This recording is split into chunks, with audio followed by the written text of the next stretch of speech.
यीशु मसीह के नाम से मैं विवेक रे आपका स्वागत करता हूं रोमियो 9 के अध्याय के अध्ययन के तीसरे दिन में। आज हम 19 से 23 आयातों को देखेंगे और मैं जानता हूं कि अब आप थोड़ा सा अपना सिर खुजलाने लगे होंगे और सोच रहे होंगे मुझे तो सब कुछ समझ में नहीं आ रहा। शताब्दियों से विद्वान इस अध्याय को समझने की कोशिश कर रहे हैं, उधेड़ बुन में लगे हुए हैं, कैसे परमेश्वर की संप्रभुता और मनुष्य की स्वतंत्र इच्छा शक्ति को संतुलित किया जाए। तो 10 से 12 मिनट में हम तो बहुत अधिक समझ नहीं सकते, पर जब हम इस अध्याय का अध्ययन कर रहे हैं हमारा लक्ष्य सरल है।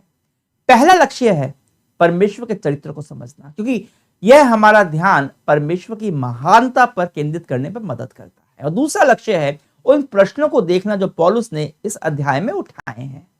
आप देखते हैं पौलुस इस अध्याय में कुछ बहुत ही कठिन सवाल उठाता है। जो कठिन सवाल करने से डरिए मत, पर साथ ही परमेश्वर के उत्तर को सुनने में भी हिचकिचाइए मत। हमें हमारे सवाल के जवाब चाहिए होते हैं और बाइबल कहती है यह है सवाल और यह है जवाब। तो एक और कठिन सवाल पौलुस 19 आयत में पूछता है और पौलुस लिखता है, पढ़कर सुनाता हूं, सुनिए। तुम मुझसे कहोगे तो परमेश्वर मनुष्यों को क्यों दोष देता है? परमेश्वर की इच्छा का विरोध कौन कर सकता है? आपने देखा पौलुस इस आयत में क्या पूछ रहा है। अगर सब कुछ परमेश्वर की इच्छा पर ही निर्भर है, अगर वही सब कुछ करता है, वह चाहे जिस पर दया दिखाए, जिसका चाहे वो दिल कठोर कर दे, जो हमने कल पढ़ा था, तो कैसे वह मनुष्य पर दोष लगा सकता है? वह कैसे किसी को दंड दे सकता है यह कहकर कि तुम मुझसे अलग हो जाओ, तुमने मेरी इच्छा का विरोध किया है? पर पौलुस का जवाब सुनिए 20 से 21 में। अरे भाई, तुम कौन हो जो परमेश्वर से विवाद करते हो? क्या गढ़ी हुई प्रतिमा अपने गढ़ने वाले से कहती है तुमने मुझे ऐसा क्यों बनाया? क्या कुम्हार को यह अधिकार नहीं कि वह मिट्टी के एक ही लोंदे से एक पात्र विशिष्ट प्रयोजन के लिए बनाए और दूसरा पात्र साधारण प्रयोजन के लिए? तो सवाल यह था कि परमेश्वर मुझ पर दोष कैसे लगा सकता है। पौलुस कहता है सवाल दोष लगाने का है ही नहीं, सवाल परमेश्वर की संप्रभुता का है, इस तथ्य का कि नियंत्रण परमेश्वर का है। बात यह है कि परमेश्वर कौन है और हम कौन। परमेश्वर सृष्टि करता है और हम उसकी सृष्टि। और जो तस्वीर पौलुस दे रहा है वह कुम्हार की। देखिए, बहुत जरूरी है हमारे दिलों और दिमाग में परमेश्वर की सही तस्वीर होना, क्योंकि अगर उसकी तस्वीर हमारे दिमाग में गलत होगी तो हम उसको सही नजर से नहीं देखेंगे। हम कभी भी उसका वह आदर नहीं करेंगे जिसके वो हकदार है। हम हमेशा परमेश्वर के प्रेम के बारे में बात करते हैं कि हमारा पिता है, पर हमें यह भी समझना जरूरी है कि वो संप्रभु है, वो परमेश्वर है, वो हमारा सृष्टि करता है और हम सृष्टि। आवश्यक यह है कि हम अपने दिमाग में उसकी तस्वीर को सही करें। समझिए कि हम कौन है और परमेश्वर कौन। सबसे पहले पौलुस वापस पूछता है, अरे भाई, तुम कौन हो जो परमेश्वर से विवाद करते हो? हम कौन है जो परमेश्वर पर सवाल उठाए? मैं अक्सर देखता हूं, मैं खुद भी करता था, परमेश्वर से झगड़ा, उससे विवाद। परमेश्वर ऐसा तूने क्यों होने दिया? तूने ऐसा क्यों किया? मैं ऐसी परिस्थिति में क्यों हूं? तू मेरे इस प्रार्थना का उत्तर क्यों नहीं दे रहा जल्दी से जल्दी? और जब लोग ऐसा सवाल पूछते हैं ना परमेश्वर से, तो लगता है कि शायद कुछ हासिल हो जाएगा, इससे कुछ हासिल नहीं होता। सच्चाई यह है कि परमेश्वर प्रेम करने वाला परमेश्वर है। आपके गुस्से को, आपके चिड़चिड़ाहट को वो समझता है और उसका वो धीरज के साथ उसको सहता भी है। पर कभी ना कभी तो आपका गुस्सा ठंडा होगा और आपको एहसास होगा कि आप सृष्टि हो और वो सृष्टि करता। दुनिया आप नहीं, परमेश्वर चलाता है और वह आपसे बेहतर जानता है कि कैसे उसे दुनिया को चलाना है। उसकी बुद्धि आपसे बेहतर है, वह नियंत्रण में है, आप और मैं नहीं नियंत्रण में। तो उससे सवाल करना बेवकूफी है, बुद्धिमानी है उस पर भरोसा करना। पौलुस बात करता है कुम्हार की और मिट्टी के लोंदे की। क्या कुम्हार को हक नहीं कि एक मिट्टी के लोंदे को वह क्या आकार दे? क्या वह मिट्टी के लोंदे से पूछ के करेगा यह कि तुम्हें क्या बनाना है? परमेश्वर का हक है हमारे जीवन में अपनी तरह से काम करने का। कैसे परमेश्वर मेरे जीवन में काम कर रहा है, यह बहुत ही व्यक्तिगत सवाल है, पर आध्यात्मिक गहराई लिए हुए है।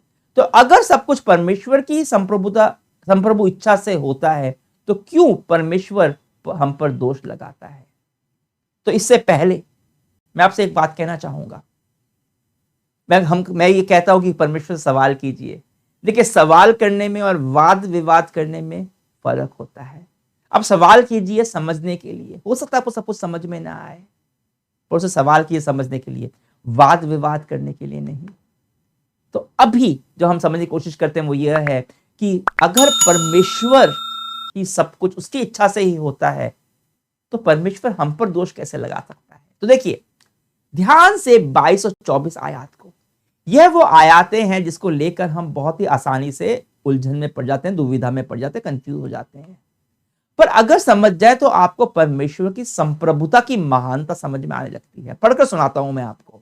यदि परमेश्वर ने अपना क्रोध प्रदर्शित करने तथा अपना सामर्थ्य प्रकट करके के उद्देश्य से बहुत धैर्य से कोप के उन पात्रों को सहन किया जो विनाश के लिए तैयार थे, तो कौन आपत्ति कर सकता है।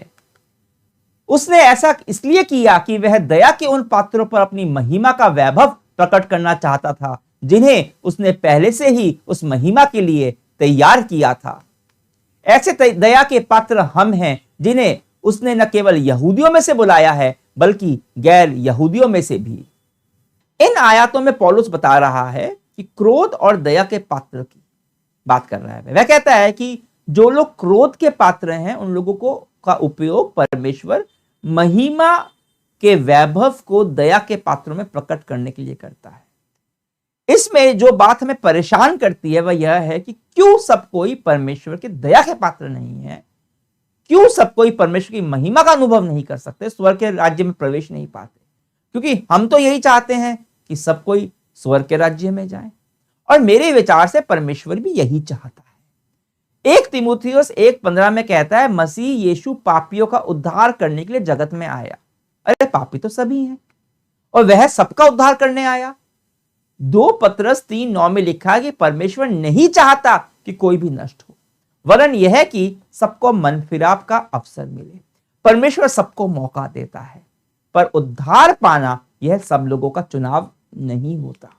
एक छोटा सा प्रमाण हमें 22 आयत में यहां देखने को मिलता है, जहां हम देखते हैं परमेश्वर वचन कहता है कि परमेश्वर ने बहुत ही धैर्य से कोप के पात्रों को सहन किया। इसका अर्थ है कि परमेश्वर ने केवल अपने न्याय को ही रोके नहीं रखा, पर उनको अवसर भी दिया कि उनके लिए दरवाजा खुला रहे। और इसका अर्थ यह भी है कि जब परमेश्वर का न्याय आएगा तो यह उन लोगों के लिए और भी भयावह होगा, क्योंकि उनके पास मौका था। अगर परमेश्वर ने उनको सिर्फ इसलिए बनाया होता कि वो लोग क्रोध के पात्र हों, तो परमेश्वर को पहले ही नष्ट कर चुका होता, उनके लिए कोई चांस ही नहीं होता। पर परमेश्वर ने उनको धीरज के साथ, धैर्य के साथ उसने उनके साथ वो उस तक वो रोके रखा, उसे कोप के पात्र को वो सहता रहा।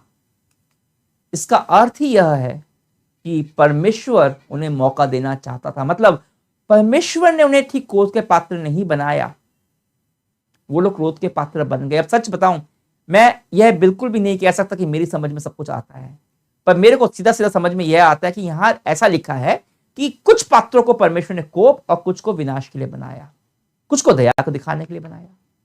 और यह हमें बहुत ही परेशान करता है। क्या परमेश्वर ऊपर बैठा शतरंज खेल रहा है और हम उसके हाथ में मोहरे मात्र हैं? और अगर ऐसा है तो परमेश्वर क्रोध और न्याय का भी क्या मतलब रह जाता है? और बाइबल ऐसा हमें बिल्कुल भी नहीं सिखाती। बाइबल सिखाती है कि परमेश्वर ने हमें अपने स्वरूप में रचा है। हम सबको परमेश्वर ने हमें चुनने की शक्ति दी है, एक स्वतंत्र इच्छा शक्ति दी है। वह हमें शतरंज के मोहरों की तरह इस्तेमाल नहीं करता, पर हमारी खुद का चुनाव करने की इच्छा का यह मतलब बिल्कुल भी नहीं है कि परमेश्वर पूरी तरह से संप्रभु नहीं है, सॉवरन नहीं है। और ईमानदारी से बोले तो यह अच्छा नहीं लगता हमें। हमें से कई लोग उसकी संप्रभुता को तानाशाह के साथ जोड़कर देखते हैं। हम आज लोकतंत्र में रहते हैं। लोकतंत्र के इस युग में ऐसे किसी पर भरोसा हम नहीं करना चाहते जिसके पास संपूर्ण अधिकार हो और बिना किसी सीमा के ताकत हो। भारत देश का संविधान इस बात की पुष्टि करता है, ध्यान रखता है कि किसी के पास भी संपूर्ण शक्ति ना हो, नहीं तो क्या होगा, वो अपनी ताकत का दुरुपयोग कर सकता है। किसी का संपूर्ण ताकत, पूर्ण अधिकार पे हम भरोसा नहीं कर सकते, क्योंकि हर एक मनुष्य अपूर्ण है, इम्परफेक्ट है। पर परमेश्वर नहीं, परमेश्वर सिद्ध है, परमेश्वर परफेक्ट है, केवल वही परफेक्ट है।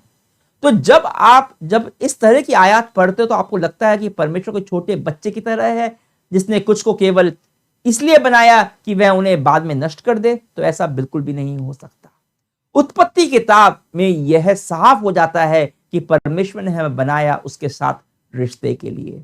पर यह आयतें हमें यह भी याद दिलाती हैं कि कई लोग हैं जो परमेश्वर से रिश्ता नहीं रखना चाहते, जो हठवश उसे नकारते रहते हैं। पर परमेश्वर उन्हें भी अपनी महिमा प्रकट करने के लिए इस्तेमाल करता है। परमेश्वर पहले से जानता है कि ऐसा होगा, वे ऐसा ही करेंगे और वह उसे नकारेंगे, और परमेश्वर ऐसा होने देता है। और उनकी महानता कि वह हम में से हमारी चुनने की शक्ति छीन नहीं लेता।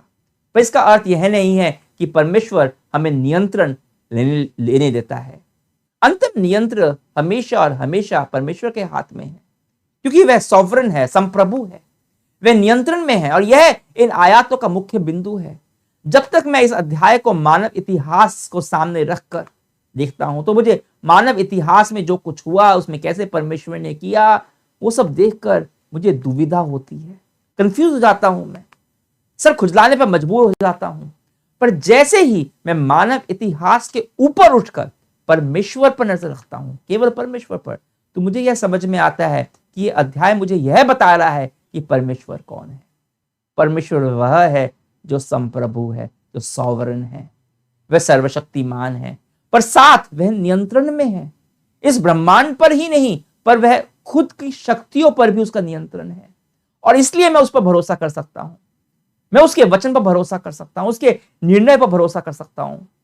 मैं मनुष्य के ऊपर, जिसके पास बहुत शक्ति या ताकत है, मैं उस पर भरोसा नहीं कर सकता। क्यों? क्योंकि उसकी अपनी शक्तियों पर ताकत नहीं रहती। शक्तियां उसको कंट्रोल करने लगती है, उसकी शक्तियां उसे नियंत्रित करने लगती हैं। पर परमेश्वर के पास हमेशा अपनी शक्तियों के ऊपर, अपने नियंत्रण के ऊपर नियंत्रण है। इसलिए मैं उस पर भरोसा कर सकता हूं, उसके वादों पर भरोसा कर सकता हूं। वह विश्वास योग्य परमेश्वर है, वह दया दिखाने वाला परमेश्वर है।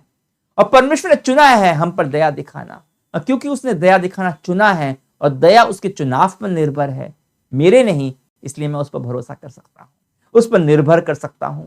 उसे मुझसे कोई नहीं छीन सकता।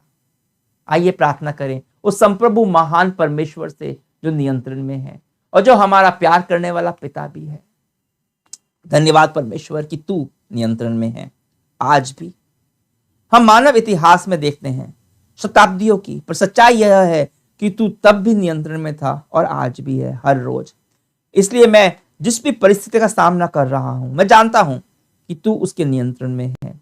जितना भी मुझे लगे कि सब कुछ नियंत्रण के बाहर है, पर तू नियंत्रण में है, तो मैं इस सच्चाई को विश्वास करना चाहता हूं, इसलिए कि मैं तुझ पर भरोसा करना चाहता हूं, तुझ पर भरोसा कर सकता हूं। अपने जीवन के हर एक दिन के लिए तेरा धन्यवाद यीशु, तेरे नाम से प्रार्थना करता हूं, आमीन। कल हम थोड़ा करीब से देखेंगे इसी मुद्दे को, परमेश्वर की संप्रभुता और हमारी स्वतंत्र इच्छा शक्ति। आज हमने 24 आयत पढ़ी, पर उसकी चर्चा नहीं की थी। इसकी हम चर्चा परसों करेंगे। तो कल तक के लिए आज्ञा दीजिए। परमेश्वर की महिमा हो।